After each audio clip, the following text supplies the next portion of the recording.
Muy buenas tardes y bienvenidos al Museo Nacional de Escultura en esta conferencia de cierre de este ciclo que hemos organizado en torno a la exposición Tiempos Modernos, donde se han venido abordando distintos temas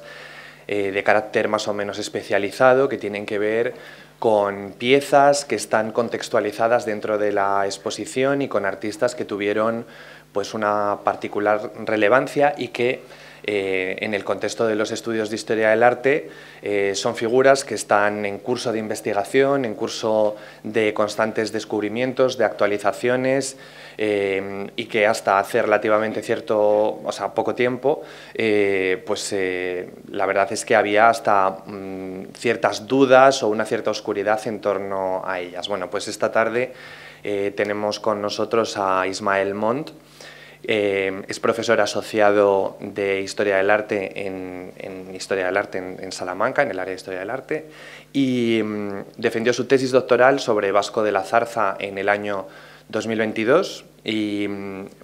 esta tarde ha venido para arrojar un poco de luz acerca de esta figura que tenemos representada en la exposición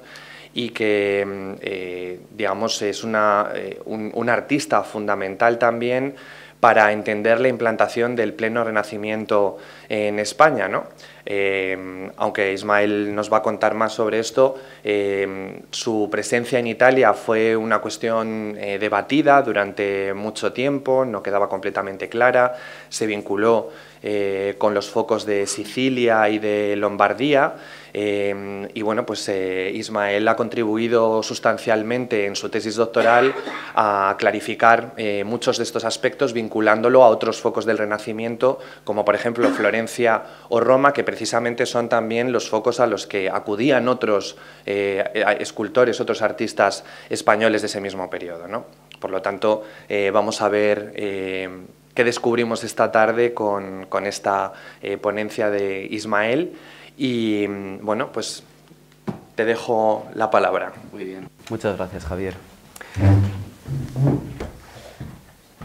Buenas tardes. En primer lugar, quisiera dar las gracias tanto al director del museo como a los comisarios de la exposición que hayan depositado en mí su confianza para impartir esta conferencia. En segundo lugar, quisiera agradecer también al público su presencia en esta tarde de lluvia, que sé que no es fácil para acercarse hasta aquí. Y verán, en primera instancia quisiera destacar que tanto el título como el planteamiento de la conferencia de esta tarde tratan de enlazar con el carácter y con el tema principal de la exposición Tiempos Modernos. De tal manera que lo que voy a presentar es de qué manera contribuyó Vasco de la Zarza a esos intercambios artísticos que tuvieron lugar en el entorno del año 1500 en la Corona de Castilla. Por otra parte, quisiera destacar que me parece un gran acierto por parte del museo que haya decidido dedicar una de las conferencias de este ciclo a Vasco de la Zarza, dado que justamente este año celebramos el 5º centenario de su fallecimiento, que tuvo lugar en septiembre de 1524. Quisiera comentar también que soy consciente de que esta tarde en esta sala hay un público bastante heterogéneo. Sé que algunos de ustedes son grandes conocedores de la figura de Vasco de la Zarza, mientras que posiblemente otros no estén tan familiarizados con este artista, de tal manera que atendiendo a esta realidad voy a plantear una conferencia en la cual, en primer lugar, podamos acercarnos, podamos comprender cuál es el motivo por el que estamos hablando hoy de Vasco de la Zarza, para más tarde presentar el tema central que nos va a ocupar en esta conferencia. Les querría pedir permiso para impartir esta conferencia de pie, porque me parece que puede quedar más natural, puede ser más ameno. Si alguno de ustedes tuviera algún problema para escucharme, no hay ningún problema, me vuelvo a sentar, me lo pueden decir. Bien. ¿Se me oye bien? Perfecto.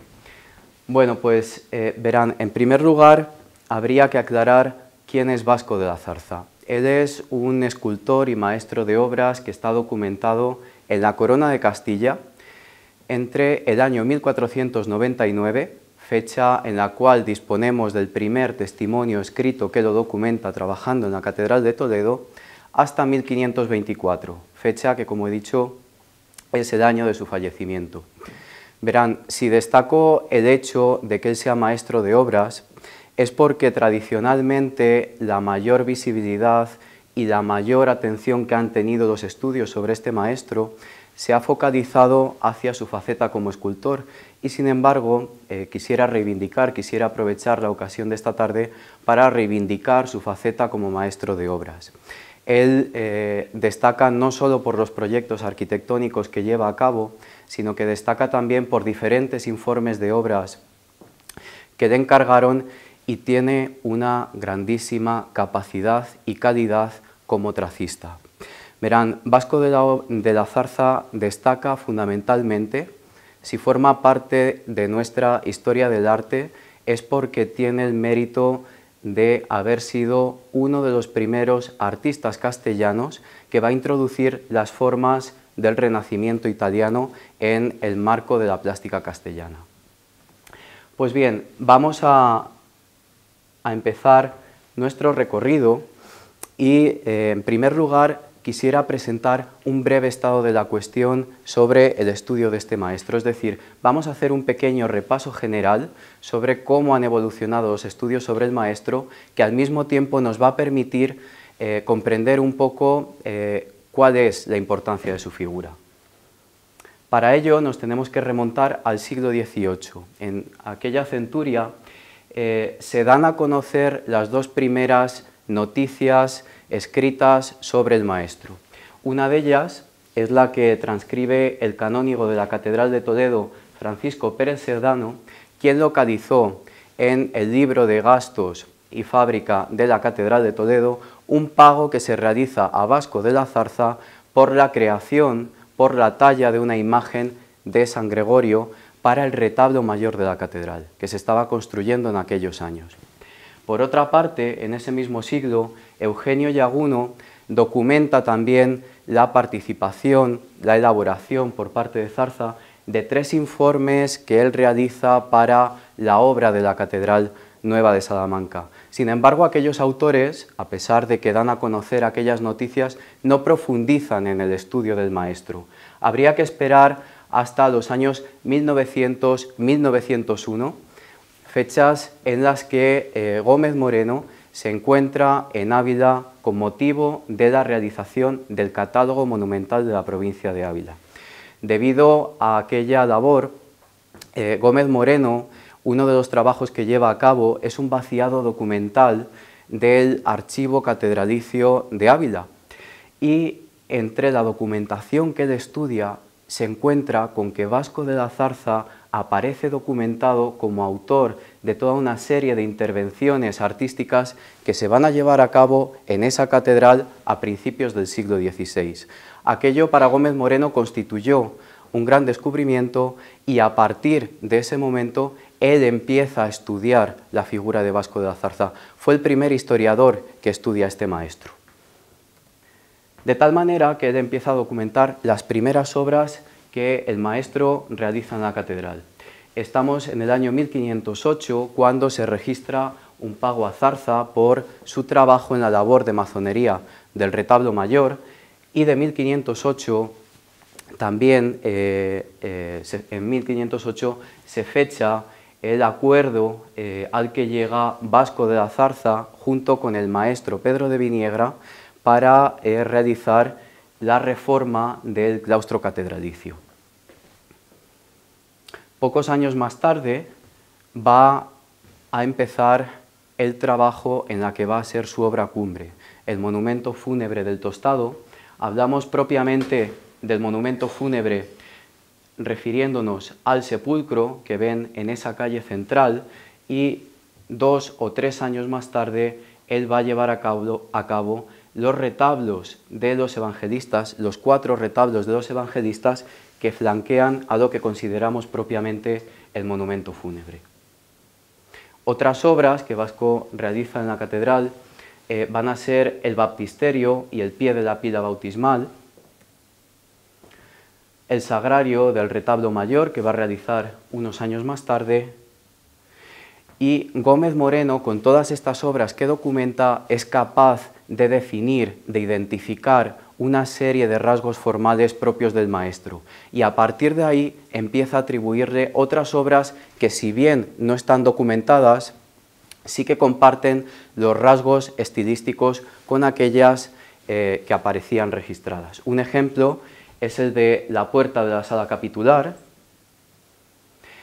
y pocos años más tarde Gómez Moreno, consciente de la importancia que tiene Vasco de la Zarza, va a publicar un artículo en 1909 en el cual va a ampliar el catálogo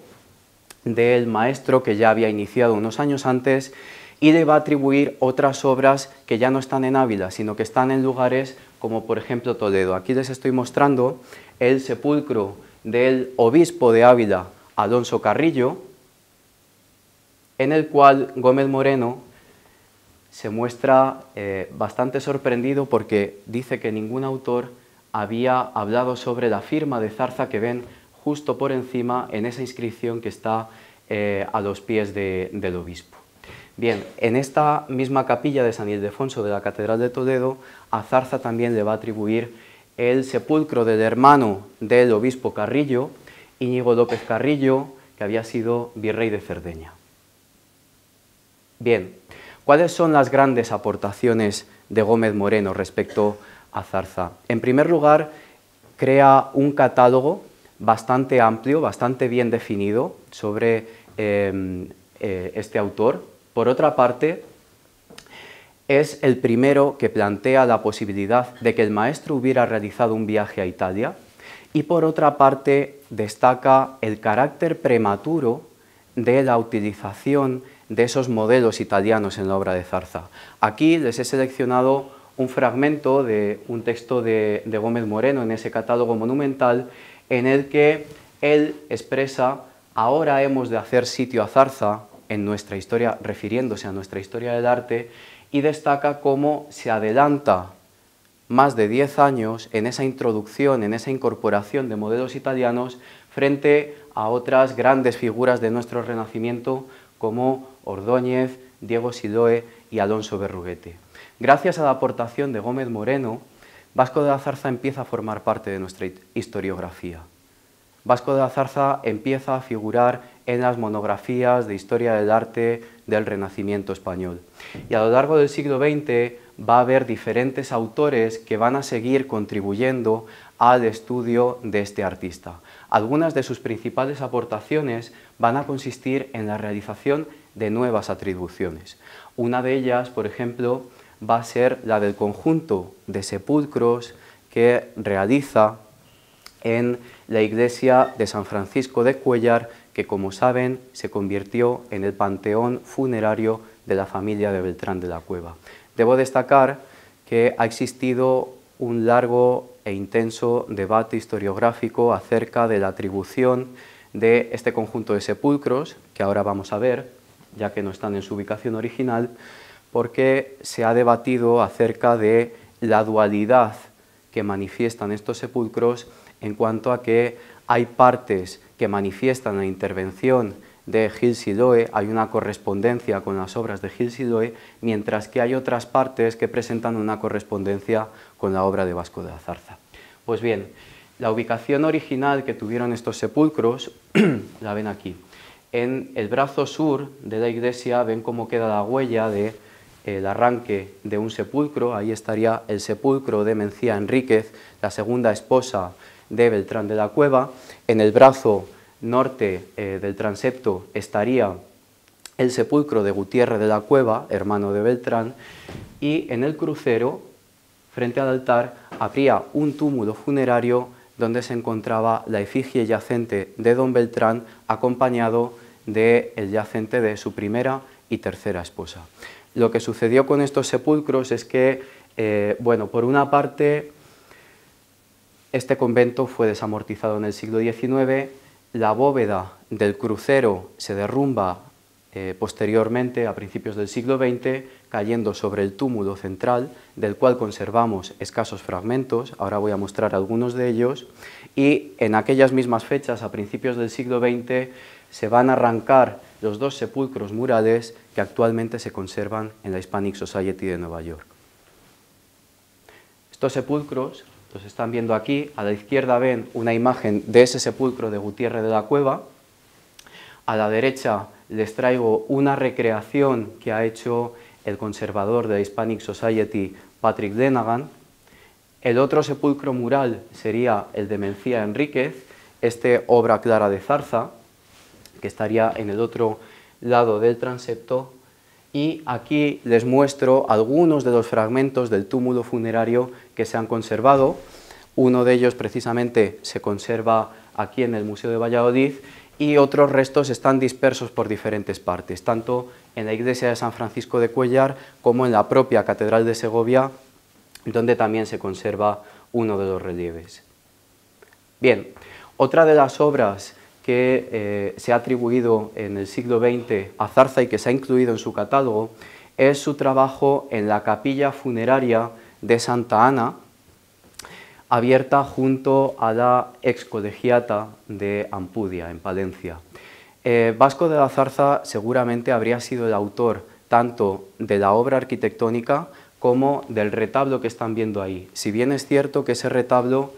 ha sido bastante modificado en una reforma que se hizo posteriormente en el siglo XVII. He destacado aquí el detalle del grupo escultórico que se encuentra en ese nicho que ven en la parte inferior del retablo, en el primer cuerpo, porque constituye, a mi modo de ver, una de las mejores creaciones escultóricas del maestro. Bien, otras obras que se han incluido en su catálogo son, por ejemplo, la Capilla de la Anunciación en Ávila, en la cual es autor de la arquitectura, o por ejemplo también el retablo de la iglesia del monasterio de la Mejorada en Olmedo, que precisamente quería hacer mención a él, ya que actualmente se encuentra en la capilla del Colegio de San Gregorio. Una obra que se contrata en noviembre de 1523, que inicia junto a Alonso Berruguete, pero debido al fallecimiento de Vasco de la Zarza 10 meses más tarde, él interviene muy poco en la obra y va a ser Alonso Berruguete quien realice la mayor parte de esta obra, de este proyecto. Bien, posteriormente, a fines del siglo XX, se realiza por parte de María Jesús Ruiz Ayúcar el primer trabajo monográfico dedicado al maestro. Va a ser su tesis doctoral, que se defiende en la Universidad Complutense de Madrid en 1991, y fue una aportación fundamental para avanzar en los estudios del maestro. Ella consiguió definir a grandes rasgos la biografía y la carrera profesional del maestro. Hace también aportaciones muy significativas sobre el catálogo del artista y va a realizar sobre todo un trabajo de vaciado documental extraordinario. Posteriormente, yo dediqué mi tesis doctoral también al maestro, una tesis doctoral que fue defendida en la Universidad de Salamanca en 2022 y que estuvo dedicada a realizar algunas nuevas aportaciones, a abordar la figura de Zarza y su producción artística bajo nuevas perspectivas y tratando algunas líneas de investigación nuevas que en parte voy a presentar en la conferencia de esta tarde. Bien, ¿qué sabemos acerca de Vasco de la Zarza más allá de esta presentación que les he realizado? Bueno, pues gracias a ese trabajo de María Jesús Ruiz Ayúcar, sabemos que él era hijo del hidalgo abulense Juan de la Zarza, quien aparece documentado en Ávila a fines del siglo XV. No conocemos mucho sobre su familia, más que ese origen hidalgo, y tampoco tenemos datos que nos permitan conocer cuál fue la formación, dónde se produjo la formación del maestro, si bien es cierto que son muy interesantes los paralelismos que él presenta en sus obras respecto a el taller de Juan Guas, que como saben tuvo una gran implicación en diferentes proyectos que realizó en Ávila. Bien, como les he comentado antes, la primera constancia documental que tenemos acerca del maestro data de 1499, las siguientes datan de 1504 y 1506, se trata de dos documentos de carácter personal que no están relacionados con su carrera profesional, y va a ser realmente a partir de 1508 cuando el maestro aparece documentado de una manera prácticamente continua, trabajando en diferentes lugares de Castilla, si bien es cierto que prácticamente la mitad de su actividad se va a desarrollar en Ávila. Y aparece documentado de manera prácticamente constante hasta la fecha de su muerte en ese año 1524. Bien, ¿dónde trabaja el maestro? Bueno, pues ahí les he señalado en rojo la provincia de Ávila, la catedral va a ser precisamente su principal centro de actividad, pero también les he señalado, ahí ven en la parte superior, el número 7, que se corresponde con Olmedo. En Olmedo él empieza trabajando por un encargo que le hace una dama de la villa, Francisca de Zúñiga, quien encarga a Vasco de la Zarza la realización de un conjunto de sepulcros a Zarza para su marido y sus hijos varones. A partir de aquel encargo, Zarza va a iniciar una relación muy interesante, artista-comitente, con los frailes jerónimos y va a trabajar en diferentes monasterios jerónimos castellanos. Desde la Mejorada nos encontramos con otros encargos, como el de Guadalupe, en el número 2, donde los frailes guadalupenses van a encargar a Zarza el proyecto de reconstrucción, nada más y nada menos que del claustro mudéjar, que saben que es una de las grandes joyas de aquel monasterio, que finalmente no se llevó a cabo. Trabaja también en Lupiana, en el monasterio jerónimo de Lupiana, en el número 4, y en el monasterio de San Jerónimo de Alba de Tormes, en el número 9, donde sabemos que le encargaron un conjunto de facistoles. Bien, el resto de números corresponderían el 5 a Cuéllar, el 6 a la obra citada de Ampudia, el 8 a Salamanca, donde ya hemos dicho que realiza esos informes para la catedral, y el 3 en Toledo, donde realiza esa imagen de San Gregorio y los 2 sepulcros que les acabo de mostrar. Bien, vamos a abordar una de las preguntas que más se han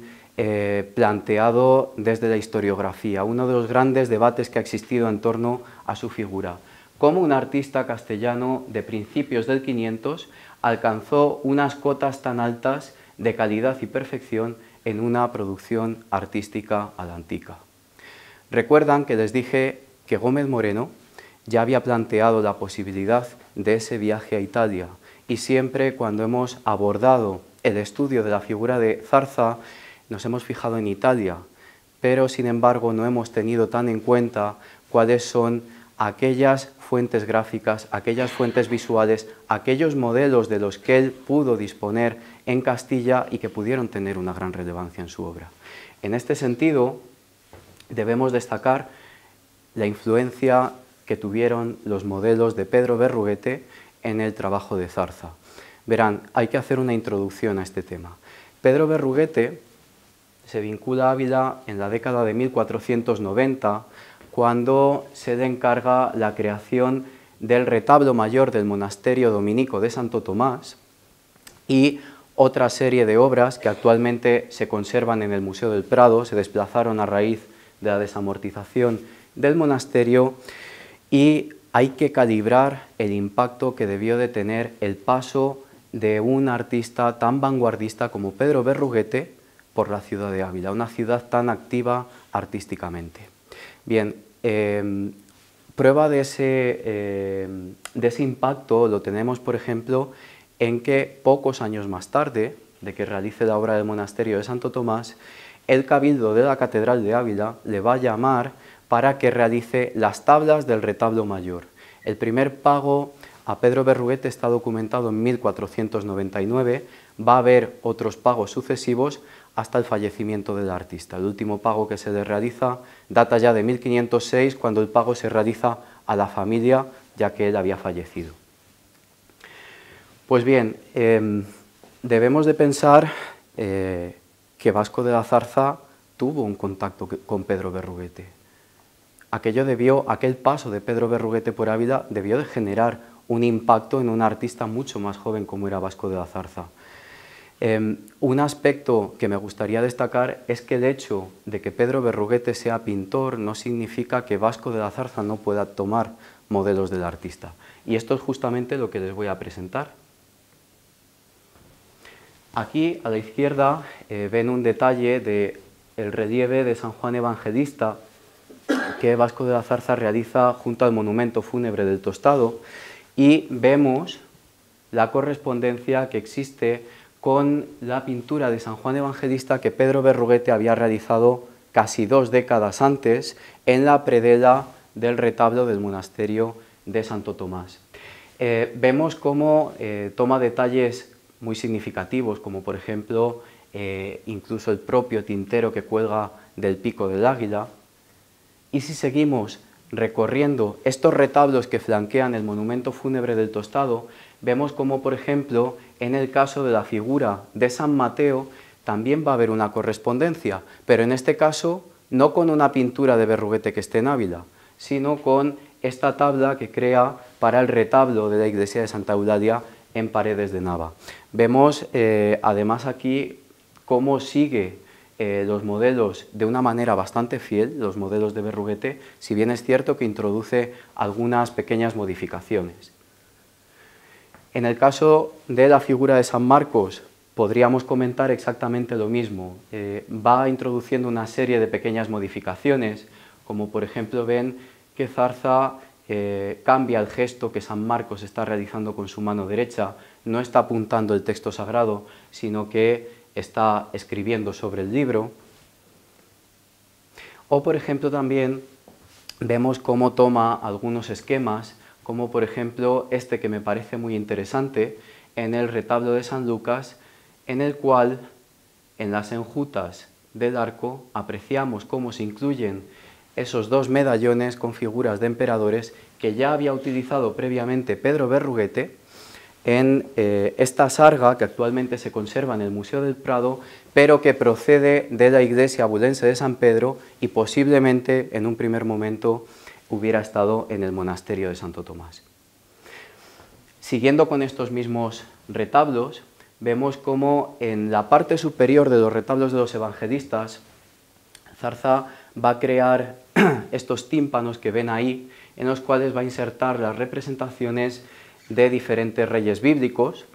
y vemos una correspondencia también de estas imágenes con los profetas que Pedro Berruguete va a realizar para el retablo mayor de la iglesia de Santa María en Becerril de Campos. O por ejemplo, en la parte alta del monumento fúnebre del Tostado nos encontramos con este relieve del nacimiento, en el cual vemos también ese mismo paralelismo. Vemos tanto como a nivel compositivo se mantiene esencialmente la pintura de Berruguete, como también en cuanto a los tipos iconográficos utilizados. Vemos la imagen de la Virgen, la imagen de San José, en cuya mano izquierda Zarza ven que incluye una pequeña modificación, no la pone apoyada sobre el bastón, sino que está tomando esa espiga que sirve de almohada al niño Jesús. O introduce también algunas modificaciones muy significativas, me permiten que les apunte. Ven como aquí la cama del niño es este bloque aparentemente de piedra, mientras que Vasco de la Zarza lo que hace es transformarlo en un sarcófago romano, tema del que más adelante también hablaremos. Y bien, me interesaba bastante llegar a este punto, ya que la figura de Alonso de Madrigal el Tostado tradicionalmente se ha propuesto que derivaría del modelo de la tumba de Inocencio VIII en la Basílica de San Pedro de Roma. Es un sepulcro que realiza Antonio Polaiuolo, que va a ser uno de los grandes representantes de la escultura funeraria romana de fines del siglo XV. Y si bien es cierto que a nivel conceptual se mantiene esa idea de representar al finado sedente, que fue una gran novedad en la plástica castellana, en la escultura funeraria castellana, yo creo más bien que los modelos que está siguiendo aquí Vasco de la Zarza son precisamente las representaciones de los padres de la Iglesia que Pedro Berruguete realizó en el retablo mayor de la Catedral de Ávila, que justamente quedaría a las espaldas del monumento fúnebre del Tostado. Aquí les he puesto un detalle de San Agustín y San Ambrosio, y me gustaría comentar que el hecho de que tome estos modelos no es una cuestión únicamente de modelos, sino que el hecho de que tome estas figuras para la creación del diseño del Tostado responde a una intención que tiene que ver con el significado de la figura del tostado. Me explico. Pocos años más tarde de que se realizara el monumento fúnebre, el concejo de Ávila va a encargar a Gonzalo de Ayora, que había sido cronista de los Reyes Católicos, que escriba una coreografía sobre la ciudad. Una coreografía es una producción literaria que hace una descripción geográfica e histórica sobre una ciudad, y en este caso Gonzalo de Ayora a ello le va a añadir una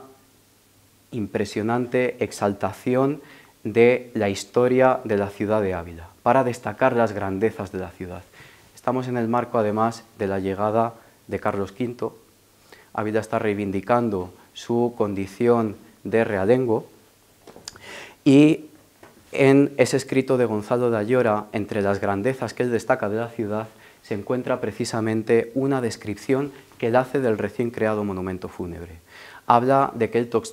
el tostado aparece representado entre los evangelistas como gran exponedor de las Sagradas Escrituras. Esto es un testimonio de gran valor, porque es un testimonio prácticamente contemporáneo a la creación de esta obra, pero añade un dato que me interesa más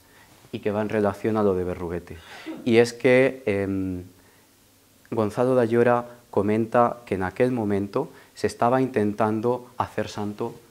a Alonso de Madrigal. Si se le está intentando beatificar, si se ha iniciado una causa, él no dice quién lleva esa iniciativa. Entendemos que se promueve desde la diócesis de Ávila. Pero lo que sí que es cierto es que aquí no se está creando únicamente la imagen de un obispo de la diócesis, sino de un personaje muy destacado, sobre el cual además hay un intento de elevarle a los altares. Con lo cual tenemos que crear un modelo iconográfico de este personaje. ¿Y en quién nos vamos a fijar? ¿En la figura de un papa romano o en las figuras esenciales de la Iglesia? Por lo tanto, me parece que es un tema muy interesante y muy significativo. A la izquierda están viendo el relieve de la Misa de San Gregorio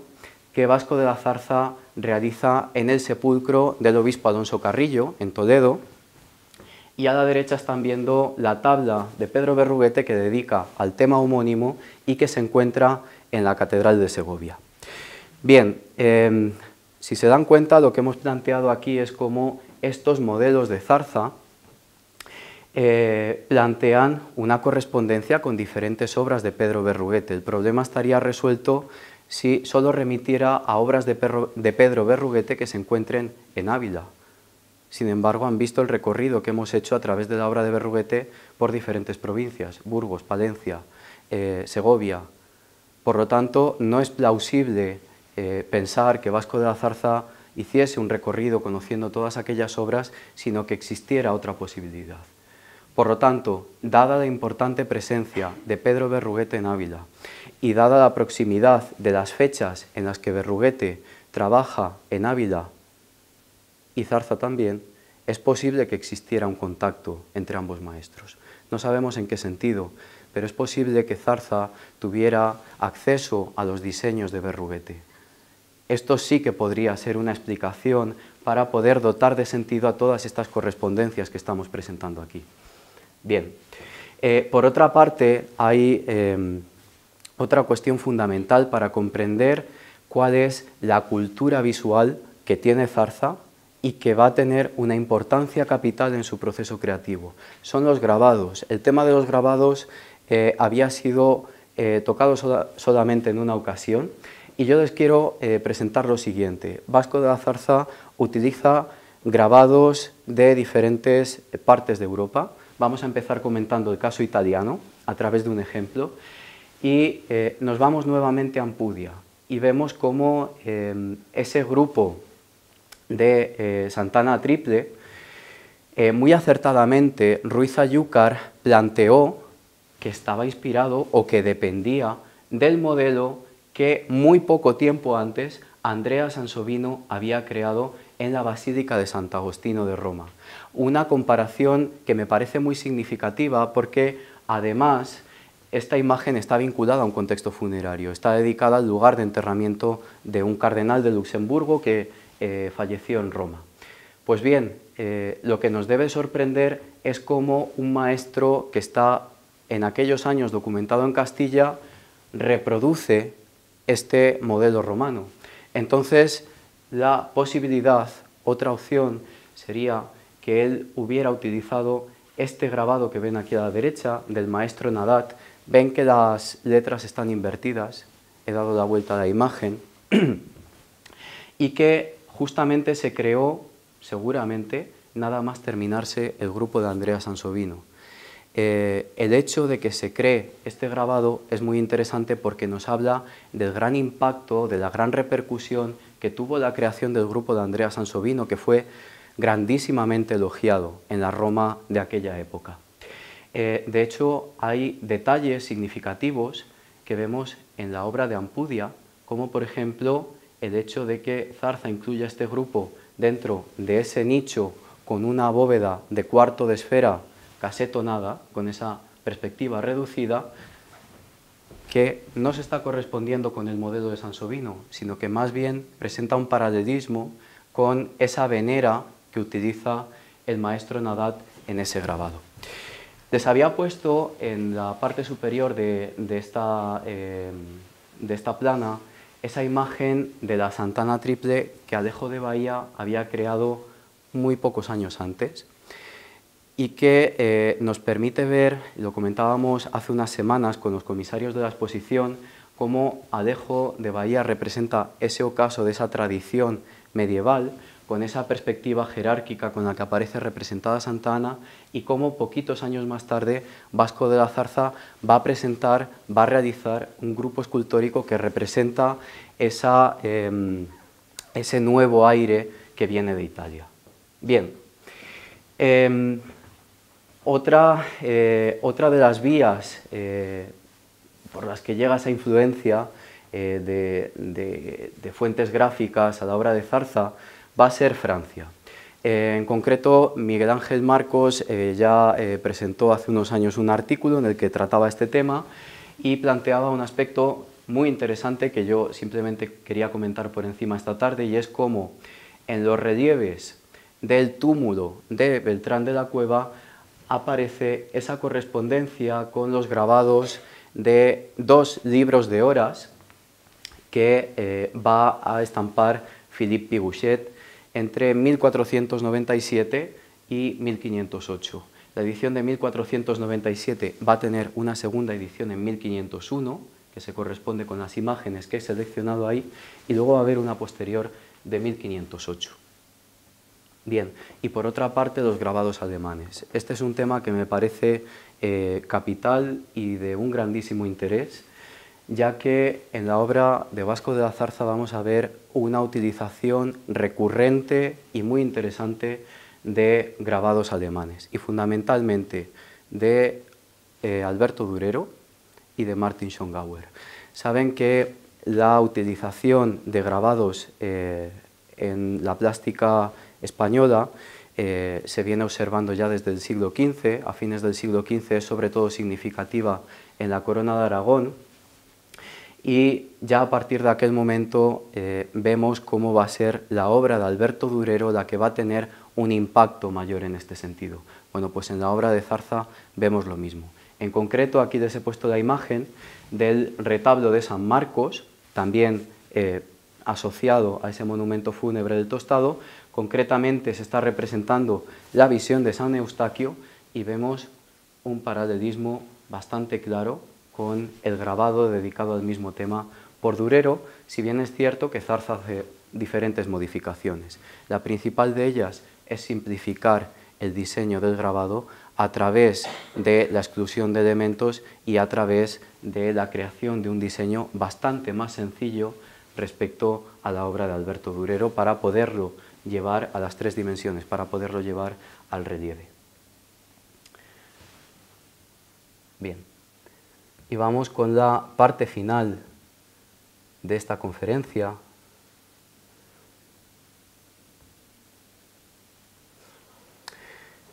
en la cual me gustaría plantear también cómo existe otra obra en el ámbito castellano que tuvo una influencia en la obra de Zarza.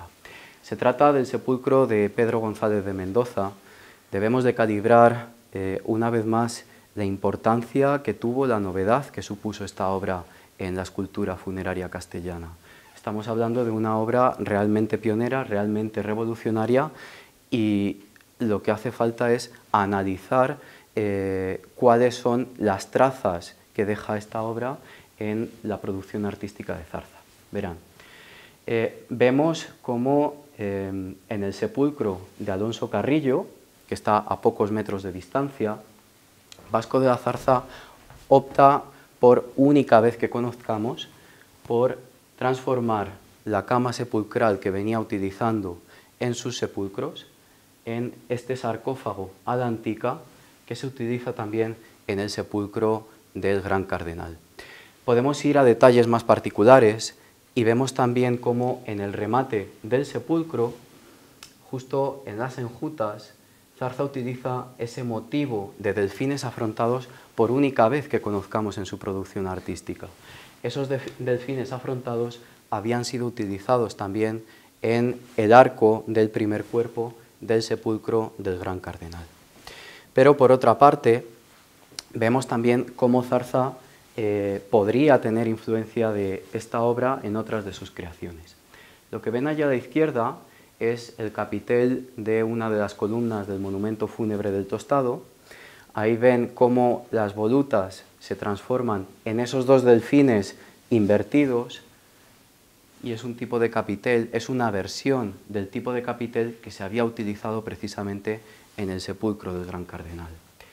Tampoco podemos pasar por alto, aquí se ha perdido la imagen.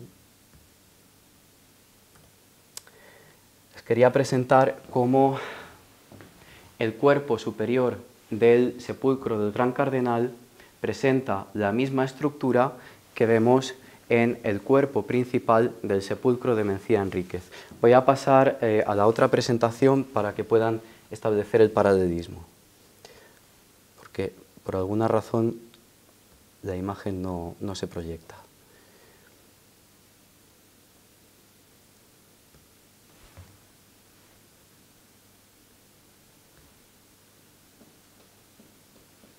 No. Bueno.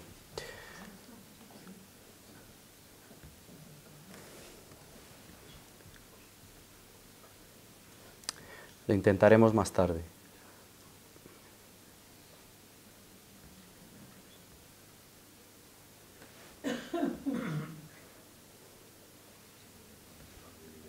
Bien, en relación a Alonso Carrillo, que fue uno de los comitentes de Vasco de la Zarza, quisiera comentar una cuestión que enlaza con las anteriores. Y es un tema que me parece bastante interesante. Es el hecho de cómo Alonso Carrillo de Albornoz, para quien Zarza realiza ese sepulcro que además va a firmar, está emparentado con los Mendoza. El obispo Alonso Carrillo es primo y primo segundo de algunos de los principales comitentes artísticos de ese gran linaje de los Mendoza. Pero además, como ven, el hermano mayor de Alonso Carrillo, Pedro Carrillo, a quien ven en el extremo de la izquierda, en la parte inferior, el 11º señor de Albornoz, estuvo casado también con Mencía de Mendoza, hija del segundo conde de Tendilla. Por lo tanto, planteo esta cuestión porque, evidentemente, si existen paralelismos entre o existen algunos préstamos en el sepulcro de Alonso Carrillo respecto al del Gran Cardenal, debemos de tener en cuenta que están emparentados. El padre de Alonso Carrillo, el 10º señor de Albornoz, y el Gran Cardenal eran primos hermanos. Además de esta cuestión, debemos plantear lo siguiente, y es qué impronta, qué influencia pudieron ejercer o qué intercambios se pudieron dar entre Alonso Carrillo y sus parientes los Mendoza. Bueno, pues en este sentido habría que reconstruir la figura de Alonso Carrillo como comitente. Sabemos muy poco acerca de este tema, pero sí que conocemos algunas cuestiones. Por ejemplo, la que les presento aquí. Alonso Carrillo comisionó el primer misal que tuvo la diócesis de Ávila, se estampó en 1510 en la imprenta de Juan de Porres en Salamanca, y es una obra muy interesante porque muestra esa transición, ese paso del libro manuscrito medieval al libro de molde, como se decía en aquella época, o libro de imprenta, en el siguiente sentido. Y es que, aunque es un libro de imprenta, no está estampado sobre papel, sino sobre pergamino, como los manuscritos de la tradición medieval, y por otra parte mantiene las miniaturas en todas esas orlas que vamos a ver de manera prácticamente constante a lo largo de la obra. Son especialmente significativas las escenas, sobre todo de la pasión que va a insertar dentro de esa orla, y sobre todo les presento esta obra porque también incluye estos dos grabados en los cuales vemos esa utilización tan interesante de estos diseños que nos remiten a fuentes italianas. Desconocemos quién es el autor de estos grabados, pero me parece muy significativo en cuanto a que el obispo decida incluir, además con ese tamaño, estos dos grabados en el marco de esta obra. Ahí les he traído también la portada de este misal, en la cual ven el sepulcro del obispo. Y por lo tanto también se plantea otra cuestión, y es cómo la obra de Zarza, si bien no voy a defender esta tarde que tome modelos del Codex Escurialensis, pero sí que es cierto que presenta algunos modelos que aparecen también en esta obra vinculada a los Mendoza. Ahí les he puesto en el centro ese capitel de Zarza que ya había proyectado antes, cómo presenta una correspondencia con los capiteles, por ejemplo, que va a utilizar muy frecuentemente Andrea Breño, que habíamos visto también en el sepulcro del Gran Cardenal, y a la izquierda ese capitel del Codex Escurialensis. Pero también quisiera plantear cómo el monumento fúnebre del Tostado tiene un paralelismo muy interesante con la estructura del arco de Tito en Roma. Debemos de tener en cuenta que el arco de Tito que se veía en aquella época no era el que vemos hoy. El que vemos actualmente es fruto de una restauración que se lleva a cabo en el siglo XIX, pero en aquella época el arco de Tito no mostraba su estructura completa porque había sido incorporado como parte o como una de las puertas de la muralla de Roma. Esta misma estructura, incluso con las impostas sobre las que se apoya el arco o las columnas apoyadas en esos plintos que ven en la zona inferior, aparecen en el monumento fúnebre del Tostado.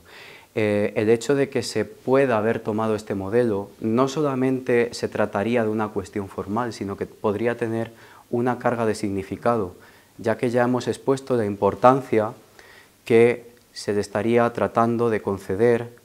a nivel simbólico a la figura del Tostado en la Catedral de Ávila. Bien, sin embargo, hay muchos modelos que vemos en la obra de Zarza, y con esto ya voy a finalizar la presentación, que no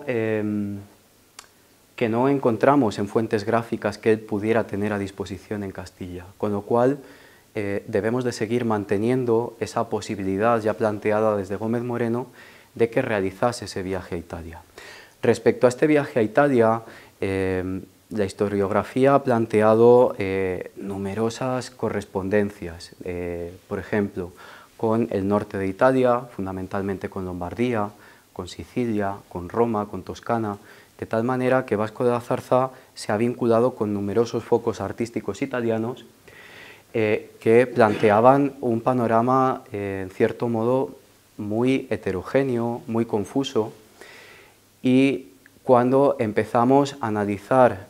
al detalle estas correspondencias nos damos cuenta de cómo fundamentalmente Zarza manifiesta un vínculo con maestros activos en Roma en los últimos años del siglo XV y primerísimos del siglo XVI, fundamentalmente con Andrea Breño, quien curiosamente se ha vinculado con el sepulcro del Gran Cardenal y con la obra que se va a llevar a cabo en el patio del Palacio de la Calahorra, en Granada, y en menor medida con otros artistas como Mino da Fiesole y Antonio Pollaivolo, que van a ser los grandes representantes de la escultura romana, sobre todo de las 2 o 3 décadas finales del siglo XV. También existen algunos paralelismos con obras florentinas que vamos a presentar aquí, pero fundamentalmente es significativo la correspondencia que presenta con la obra de Andrea Breño. Bien, aquí les he traído esa imagen nuevamente del sepulcro de Carrillo, la correspondencia que presenta con la escultura funeraria de Andrea Breño, y en concreto quería que se fijasen en el sepulcro de Juan Ortega Gomiel, un eclesiástico castellano que estuvo en Roma, donde vemos cómo ese busto de Cristo aparece sobre su efigie yacente de la misma manera que lo encontramos en el sepulcro de Alonso Carrillo. No quiero decir que Zarza tome directamente este modelo, pero sí que existe esa correspondencia. Y en la segunda imagen desde la izquierda nos encontramos con el sepulcro de Mencía Enríquez de Cuéllar. En esa correspondencia, ahora sí que vemos la imagen que he establecido con el cuerpo superior del sepulcro del Gran Cardenal, pero vemos también un paralelismo muy interesante con algunas obras que realiza Breño. Fundamentalmente me parece significativa la del altar de Santa María del Popolo en Roma, donde vemos que se diseña una misma estructura en la cual las calles laterales van a estar rematadas por esos lunetos flanqueados por flameros, igual que los vemos en el sepulcro de Mencía Enríquez, y la calle central por ese frontón. Asimismo, en las enjutas aparecen también esas figuras de ángeles que están presentes en el sepulcro de Mencía Enríquez, aunque no se llegan a apreciar con claridad en la imagen. Pero si vamos a detalles, podemos ampliar, por ejemplo, esta zona, estos dos basamentos que aparecen en las calles laterales, y vemos cómo en el sepulcro de Mencía Enríquez se van a utilizar unos jarrones con flores que, si bien no reproducen al detalle o no presentan una correspondencia absoluta con los del altar de Breño, sí que vemos cómo presentan ese mismo esquema. Bien, otras obras también serían los tratados, los ya tratados capiteles con esos delfines afrontados, o por ejemplo detalles. He hecho una selección muy rápida de algunos detalles, como por ejemplo esa cornisa de Vasco de la Zarza que aparece en la parte superior, y otro detalle de un programa ornamental que realiza Andrea Breño, o por ejemplo también este otro, esas guirnaldas de hojas y frutos que van a ser muy habituales en el Renacimiento, pero llama la atención que Zarza está utilizando modelos que se parecen mucho a los de Breño, incluso en los frutos que representa o en la propia forma de las hojas. O por ejemplo también aquí en este caso ven a la izquierda la imagen, la escultura de Eva que va a crear Zarza en el monumento fúnebre del Tostado, y a la derecha una imagen de Santa Mónica creada por Andrea Breño, en la cual vemos también esa representación de la venera en posición invertida, la utilización de ese nicho, incluso la propia posición de las manos, que no quiere decir nada, pero parece significativa también, ¿no? Bien, en otras obras de Zarza, como el Sagrario del retablo de la Catedral de Ávila, vemos cómo crea una obra absolutamente novedosa en el panorama castellano. No solo porque trae modelos italianos, sino porque en ese momento no se estaban creando sagrarios. Saben que el sagrario se va a popularizar a partir del Concilio de Trento, prácticamente medio siglo más tarde. En esta época son muy poquitos los sagrarios que conocemos, con lo cual es una novedad doble en este sentido. Bueno, pues vemos cómo esta obra se corresponde con numerosos altares eucarísticos, tabernáculos en italiano, que encontramos sobre todo en el área de Toscana, pero que vamos a ver también en Roma, algunos de ellos obra de Breño, por ejemplo. Los detalles llegan incluso, por ejemplo, a la presencia de estos ángeles alrededor del cáliz, como en la obra de Zarza, la presencia constante de los ángeles adoradores, generalmente en la parte inferior de estos altares.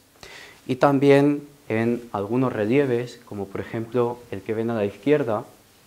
realizado por Zarza para un sepulcro, el sepulcro de Bernaldino de Barrientos, también presenta un paralelismo interesante con algunos relieves de algunos autores italianos. Aquí les he presentado uno de Mino da Fiesole, precisamente, y otro a la derecha también de Andrea Breño. Bien, existen también, por ejemplo, esas conexiones en esas dos figuras que ven en la imagen de la izquierda, que aparecen a los lados, esas figuras infantiles que se apoyan en escudos, aparecen de manera bastante frecuente también en la escultura funeraria, sobre todo del área de Toscana durante el 400, o por ejemplo también me parece interesante como en el monumento fúnebre del Tostado, las dos virtudes que flanquean al Tostado en ese registro superior, ven que son la esperanza y la fe, las representaciones de la esperanza y la fe, que presentan un modelo iconográfico bastante similar a las que va a utilizar Antonio Pollaiuolo en el sepulcro del Papa Pablo II y que además van a tener esa misma disposición. Bien, por otra parte, y ya para terminar con este apartado,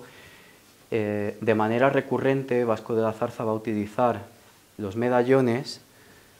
que van a estar insertos en esos marcos de hojas y de frutos encintados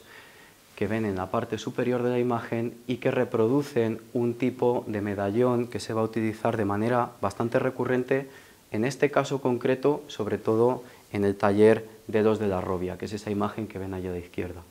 He aprovechado también para señalar el interesante paralelismo que aparece entre el Ecce Homo del sepulcro de Mencía Enríquez y ese Ecce Homo de Matteo Civitali que ven ahí en la imagen de la derecha. Bien, o por ejemplo otras correspondencias como esta que les he puesto ahí. No me voy a entretener más. También existen referencias a la antigüedad clásica por parte de Zarza.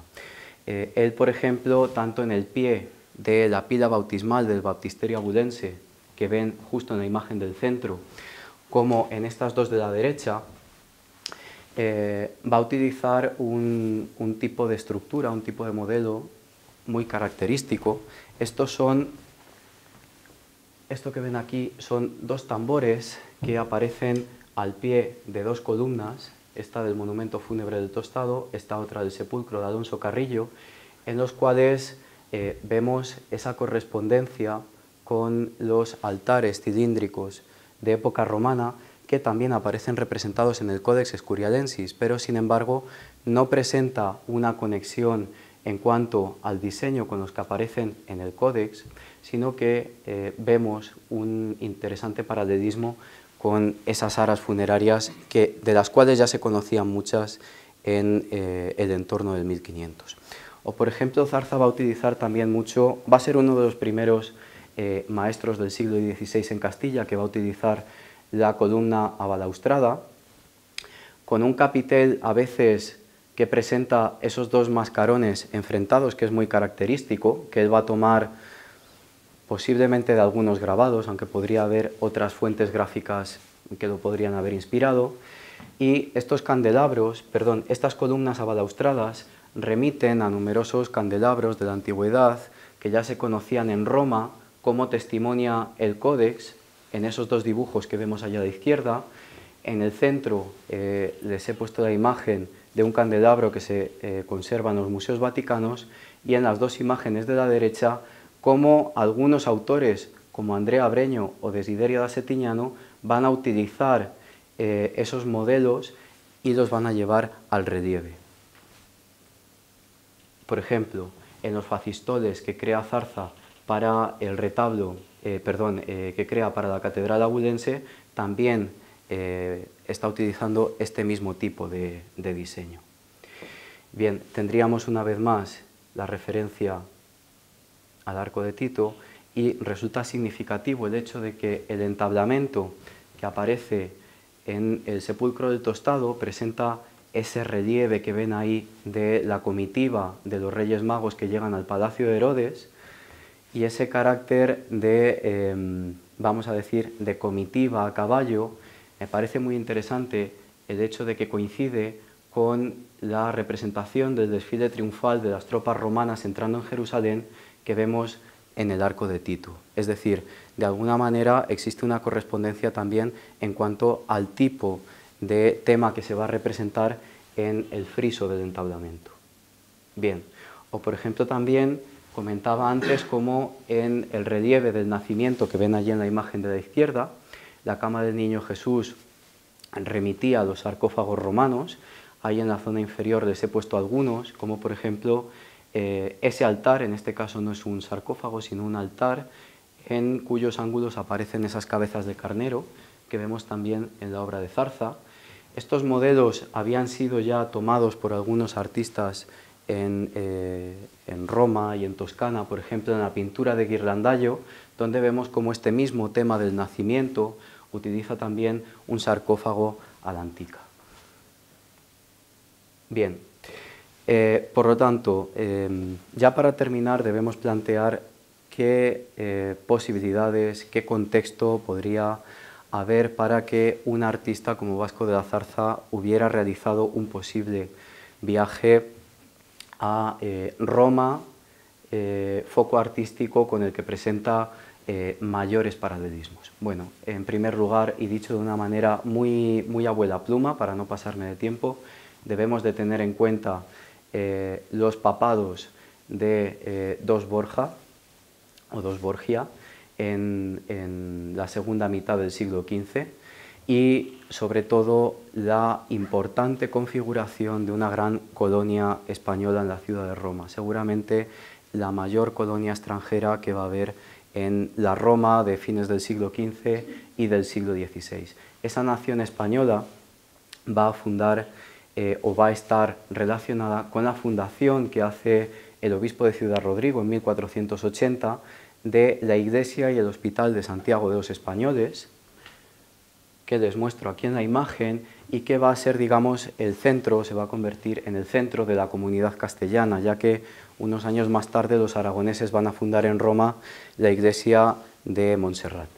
Bien, es interesante ver cómo en la primera etapa de esa institución, en las obras de la iglesia y el hospital, van a trabajar precisamente esos dos artistas con los que hemos visto tanta conexión con la obra de Zarza, Andrea Breño y Mino da Fiesole, y también está documentado Bartolomeo de Ávila, en el año 1500, el pintor Bartolomeo de Ávila, quien la profesora de la Universidad de Valladolid, Irune Fiz, identificó en un artículo que se publicó hace unos años, con el abulense Bartolomé de Santa Cruz, que va a ser uno de los pintores, va a ser de hecho el pintor que sucede a Pedro Berruguete en el retablo mayor de la Catedral de Ávila. Cuando había fallecido Berruguete, Bartolomé de Santa Cruz va a trabajar entre 1506 y 1507. Lo deja también sin concluir porque fallece. Va a ser Juan de Borgoña quien posteriormente le tome el testigo y termine el retablo. Bien, es interesante también cómo en aquella fundación castellana se van a ir creando en las décadas sucesivas a la fundación diferentes sepulcros de varios eclesiásticos castellanos vinculados a esta institución. Uno de ellos es el que pongo en pantalla y resulta que este conjunto de sepulcros, hay varios, se atribuyen en su práctica totalidad también a Andrea Breño, presentan los mismos rasgos formales que venimos viendo de Andrea Breño. He querido seleccionar también, más con un carácter anecdótico, este testimonio de 1525 en el que el cardenal Pietro Bembo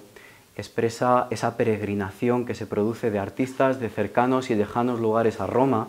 atraídos por la inquietud por estudiar sus antigüedades, en las que cita esas esculturas, arcos, ruinas, etc.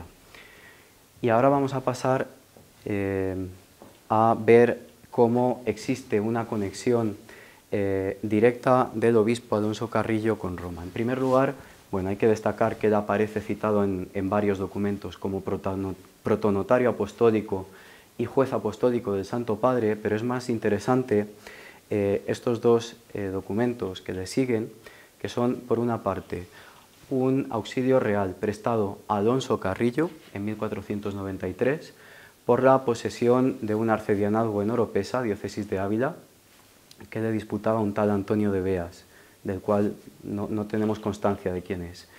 Ese Alonso Carrillo se cita que es estante en corte de Roma. Claro, este Alonso Carrillo es homónimo de nuestro obispo, pero yo no creo que sea él. Más bien creo que se corresponde con el personaje citado en esa carta que envían los reyes católicos en 1503 a su embajador en Roma, Francisco de Rojas, para que tratase con Alonso Carrillo, primo del obispo de Ávila, y con Gutiérrez Pinedo, para que no se opusieran al acceso de este Antonio de Córdoba a una canonjía en Ávila. Por lo tanto, en 1503 tenemos a un primo del obispo de Ávila en Roma y vinculado además a la diócesis de Ávila. Por otra parte, hay que tener en cuenta este nexo, y es que el obispo de Pamplona,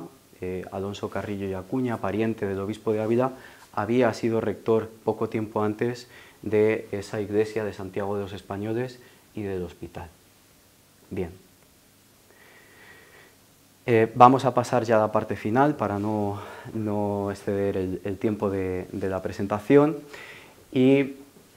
presentaré cuál es la impronta que deja Vasco de la Zarza. Es decir, su relevancia no es solo esa temprana incorporación de modelos italianos, de procedencia italiana, en la plástica castellana, sino que también su mérito va a ser la escuela que va a crear, con lo que eso supone para el desarrollo, para la difusión del Renacimiento en Castilla. Un ejemplo muy paradigmático es el que vemos, por ejemplo, en los sepulcros que van a realizar los discípulos de Zarza en la iglesia del monasterio del Parral en Segovia. Son los sepulcros de Juan Pacheco y de su esposa, en los cuales vamos a ver cómo se toman los modelos de las virtudes y de Adán y Eva, que vemos aquí, que se habían representado en el monumento fúnebre del Tostado. Pero más allá de la impronta, de la repercusión que Zarza tiene en Castilla, les quería mostrar la repercusión que tiene en Portugal, y esto lo comento de una manera muy por encima, y es que cuando Vasco de la Zarza muere, en 1524, va a dejar, vamos a decir, huérfanos, entre comillas, a dos de sus discípulos, a dos de sus aprendices, que van a ser su sobrino Diego de la Zarza y un tal Alonso Portugués. Diego de la Zarza, tras el fallecimiento de su tío, se va a incorporar al taller de Lucas Giraldo, que había sido uno de los oficiales de Zarza, y posteriormente, a mediados del siglo XVI, lo encontramos trabajando en Portugal, y allí se convierte en una de las figuras claves de la escultura del siglo XVI en Portugal. Es un tema que estamos estudiando ahora en colaboración con unos compañeros de Portugal, de diferentes universidades, pero les quería plantear cómo ese relieve, por ejemplo, que vemos realizado por Diego de la Zarza en Portugal, ese relieve dedicado a la figura de San Juan Evangelista, remite al modelo que utiliza su tío en Ávila, que a su vez ya dijimos que estaba conectado con los modelos de Berruguete. Hay detalles significativos, como por ejemplo ese pata del águila que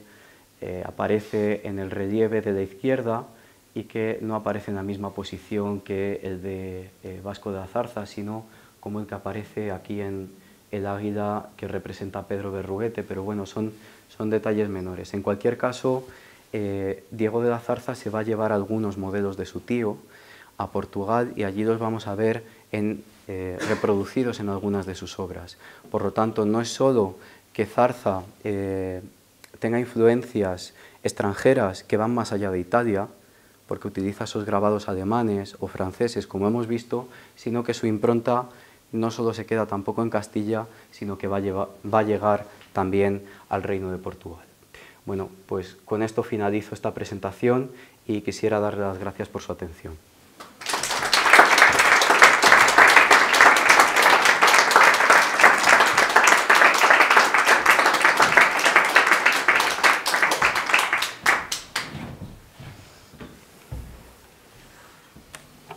Bueno, pues muchas gracias, Ismael, por esta presentación en la que yo creo que todos hemos aprendido muchísimo sobre la trayectoria de una forma tan completa de un escultor como Vasco de la Zarza, con una dispersión de obra y una concentración al mismo tiempo, porque está muy localizada geográficamente, y con un recorrido iconográfico con tantas referencias interesantes que nos trasladan a esos modelos italianos de forma inevitable. Abrimos un turno de preguntas para los interesados y me gustaría iniciarlo planteando pues, quizá la pregunta, ¿no? o la duda de cuándo hubiera sido el momento en el que Vasco de la Zarza se traslada a Italia, teniendo en cuenta las fechas de su actividad constante en la Corona de Castilla. Y bueno, a propósito de eso, quizá va otra pregunta más, ¿no? ¿Cuáles serían las posibles fechas de ese viaje?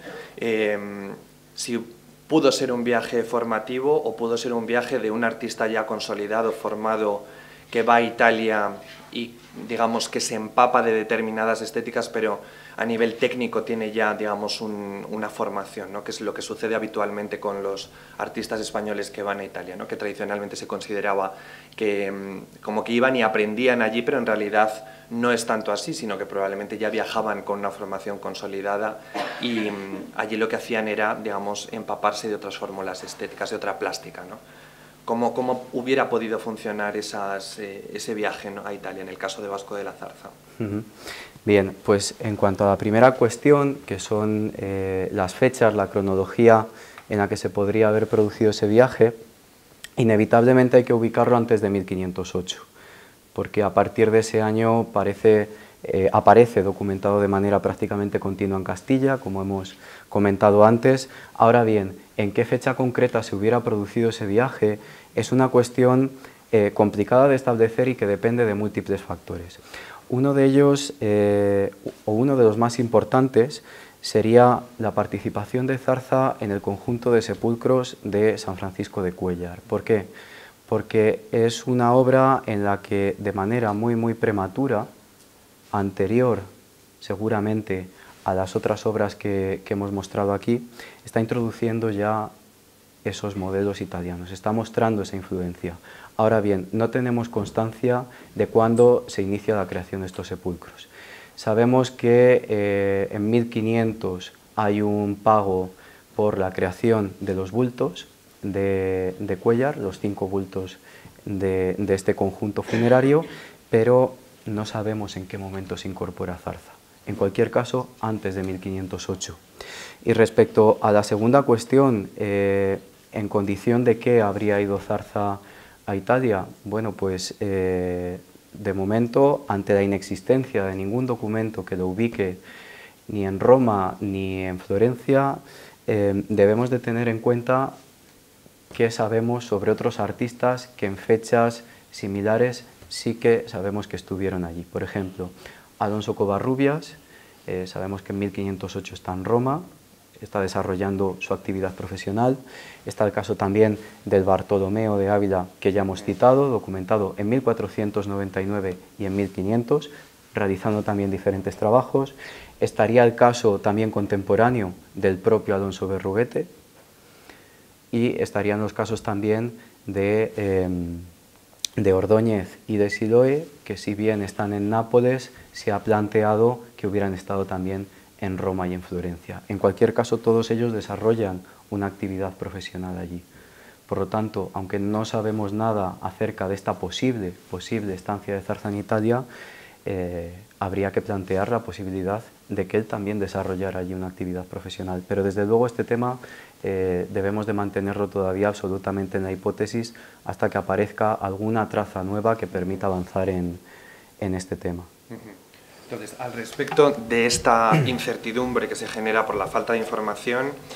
quizá debemos acusarla que la historiografía española ha profundizado en sus fuentes documentales de archivo, digamos, en nuestros documentos más cercanos, en nuestros archivos catedralicios, etcétera, que son los que nos dan la pauta para el trabajo de estos artistas, pero al mismo tiempo carecemos de, digamos, de el acceso, no del acceso porque el acceso está en sí, pero de haber accedido a esa documentación que puede estar en archivos italianos donde existe, y sabemos que existen en el Archivio dello Stato, por ejemplo, en Roma, sí. Colecciones documentales amplísimas que hacen alusión a numerosos españoles que están en Roma, y lo mismo sucede con otros archivos italianos, ¿no?, donde se consignan actividades diplomáticas, comerciales, otras de carácter artístico también, y que quizá la historiografía debe avanzar también un poco porque la investigación española profundice en esos repositorios documentales. Sí, exacto, y además fundamentalmente el trabajo de archivo que se ha realizado hasta ahora en Italia en relación a Vasco de la Zarza se ha desarrollado en Sicilia. En primera instancia por María Jesús Ruiz Ayúcar, posteriormente yo también estuve en un primer momento investigando allí, siguiendo la huella de Alonso Carrillo, que antes de ser obispo de Ávila había sido obispo de Catania, tratando de ver si ahí podría haber alguna conexión, y también por la cuestión de María Dávila. María Dávila fue la fundadora del convento de las Gordillas en Ávila, convento para el que trabaja Vasco de la Zarza, pero previamente ella había estado en Sicilia como virreina entre 1489 y 1494. Hay una figura muy interesante que aparece documentada en Sicilia en esos años, que es Álvaro de la Zarza. Álvaro de la Zarza era un eclesiástico vinculado a la virreina María Dávila, que aparece citado en la documentación siciliana como nostro capellano, le llaman nuestro capellán. Y prácticamente no tenemos referencias documentales en torno a él, y claro, lo comento porque ya Ruiz Ayúcar plantea lo significativo de que haya una correspondencia de apellido entre este capellán y Vasco de la Zarza. ¿Qué sabemos sobre Álvaro de la Zarza? Bueno, pues sabemos que él fue el encargado de dirigir las obras del sepulcro del virrey, del marido de María Dávila. De hecho, queda encargado de este proyecto cuando María Dávila vuelve a Castilla, después de que haya fallecido el virrey. Y sabemos que en los últimos días de vida del virrey, en 1494, el virrey, estando ya enfermo, 15 días antes de morir, lo envía a Roma para que recabe información sobre el estado de las guerras entre España y Francia. Y el rey les pide una carta para que no se le haga pagar la tasa en el puerto de Mesina para cruzar a la península. No tenemos más constancia documental. Yo, por lo que pude ver en Sicilia, podría haber algunos documentos en Mesina que podrían arrojar luz sobre este Álvaro de la Zarza, pero esos documentos se perdieron en los bombardeos de la Segunda Guerra Mundial. Mesina, por ser una ciudad que tenía una posición geográfica estratégica, fue prácticamente bombardeada en la Segunda Guerra Mundial y se perdió buena parte del archivo histórico de Mesina, donde sabemos que había unos documentos relativos a la actividad de este Álvaro Zarza en esa supervisión de la creación del sepulcro del virrey, que incluso se llegó a plantear la propia participación de Zarza, la correspondencia con modelos españoles. Este tema ha sido fundamentalmente estudiado por Sonia Caballero, profesora de la Universidad de Granada. Muy bien, temas muy interesantes y con numerosas ramificaciones, ¿no? Abrimos un turno de preguntas ahora para ustedes, si quieren aprovechar esta oportunidad para hacer alguna pregunta a Ismael. Yo tengo una. Es referente a esas influencias italianas que obviamente recibió Vasco de la Zarza. Teniendo en cuenta que el sepulcro del príncipe Juan, que es obra de Domenico Franceschi, que está en el convento de Santo Tomás, se realiza más o menos en los años en los que la fiesta también recibe Navidad. ¿Hay algún tipo de relación entre ambos artistas, aunque fuera por correspondencia? Pues ese es un tema muy interesante porque Gómez Moreno plantea cómo Vasco de la Zarza habría recibido esa influencia de Fancelli a través del sepulcro del príncipe Juan. Sin embargo, posteriormente Ruiz Ayúcar en su tesis plantea cómo el sepulcro del príncipe Juan es un poco posterior al monumento fúnebre del Tostado, donde Gómez Moreno había querido ver esa posible influencia, ¿no? Posteriormente, no tenemos constancia de que exista un vínculo, un nexo entre Fancelli y Zarza.